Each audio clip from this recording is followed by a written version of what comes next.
flood warning in effect from Friday afternoon to early Monday morning. What? Minor flooding is forecast. Where? PD River and PD River at Chiraw. When? From Friday afternoon to early Monday morning.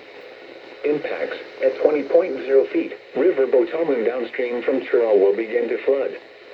At 30.0 feet, the higher bank begins to flood. Large areas of farmland and River Botomun near Chiraw will be flooded.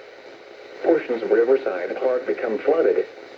At 33.0 feet, southeast of Wallace, water spreads onto Old River Road between Community Road and Highway 912.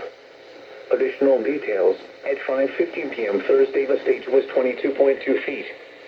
Bankfull stage is 20.0 feet.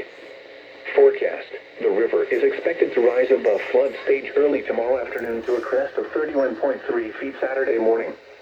It will then fall below flood stage early Sunday morning. Flood stage is 30.0 feet.